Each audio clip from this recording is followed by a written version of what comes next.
Let's cut through a little. Continuing to follow some breaking news this afternoon, there was a second cyber attack that was with the cloud-based internet content threatening the cyber attack is coming.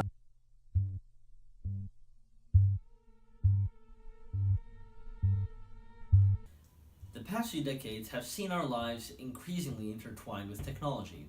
Everyone has their smartphone, email, online banking, and social media accounts. But it is more than just that.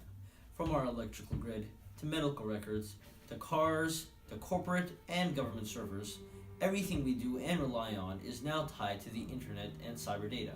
But with only a few lines of malicious code, our daily routines, and even our national security can be thrown out of order. The only obstacle that stands in the way of their wish for chaos is a strong cybersecurity infrastructure, which the U.S. is in need of right now. The issue of increased cybersecurity is nothing new. The U.S. government currently allocates $14 billion to cybersecurity annually, and the attacks of 9/11 also drew acute attention to potential vulnerabilities in our digital infrastructure. Could the next big attack be a cyber 9/11 or worse? But despite the funds being allocated and the issue being repeatedly raised by both of the last two administrations, cyber attacks have been growing in number, scale, and scope. Security Scorecard, a computer security service that tracks cyber attacks, found that U.S. federal, state, and local government agencies ranked dead last when compared to other industries such as transportation and healthcare. The U.S. federal government alone experienced 35 data breaches between April 2015 and April 2016. U.S. Cyber Command says there are 250,000 attacks on U.S. government networks every hour. 6 million a day. And among the attackers are 140 foreign spy organizations. This is what our men and women are up against. Talk alone is not enough. Despite dozens of bills being introduced over the past years, between 2002 and 2014, no new cybersecurity legislation had been enacted. This 12-year gap, relative to the pace of technology, is a lifetime. The few recently enacted bills are a good start, but many critics argue that they are too little, too late.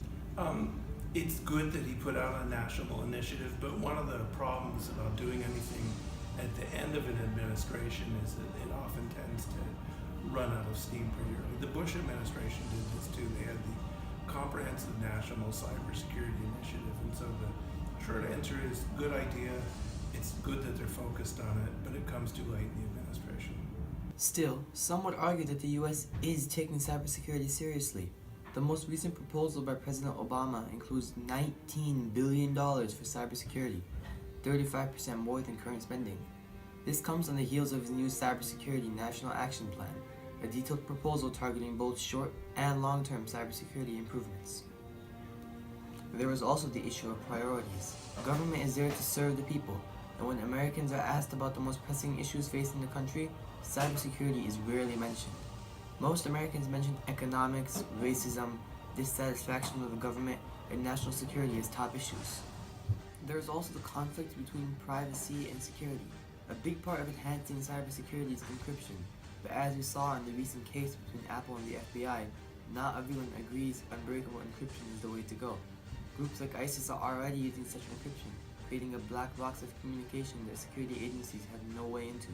The implications of not dedicating resources for cybersecurity are far-reaching. While it is true that cybersecurity is not mentioned top of mind as a pressing issue, things like the economy and national security are directly affected by it. Well, we did a report on this a couple of years ago, and at that time, our estimate was that it cost the U.S. about $100 billion a year, and somewhere between 460 and 600 billion a year for the global economy. Cyber attacks are not only about money. The recent hack of the Democratic National Committee and other intervention attempts in the presidential election threaten one of the core principles of our country, free and fair elections. The fact that they're hacking our political system and trying to influence the outcome as it seems to be, that is serious, serious stuff. Both the CIA and the FBI are in agreement that Russia hacked the DNC and leaked their emails to WikiLeaks. with the CIA concluding that their intent was not merely to undermine confidence in the election, but rather to help Donald Trump win. To me, this raises the question of how sure are we that it was the US people alone who got Trump elected president. Money, politics, national security, it doesn't end there.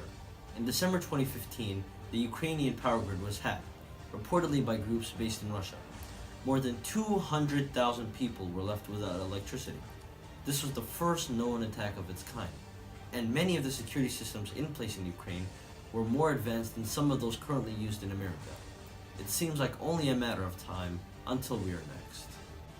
We have all seen the headlines. Sometimes a few thousand, sometimes millions, and even 1 billion accounts hacked. Both the public and private sector, across a range of industries. Personal information, such as names and addresses, bank account and credit card numbers, social security and healthcare records, personnel records, and even the potential location of our children. The internet itself was brought to its knees. Nothing is safe anymore. We call on President-elect Donald Trump and the 115th Congress to put the issue of cybersecurity at the top of their priorities list. In an age where everything has become electronic, it is of the utmost importance that the new government lead by example, but also put forth the legislation needed to keep its citizens safe and secure. We are counting on the next administration to ensure that our country's cyber infrastructure keeps us safe in an ever more dangerous world.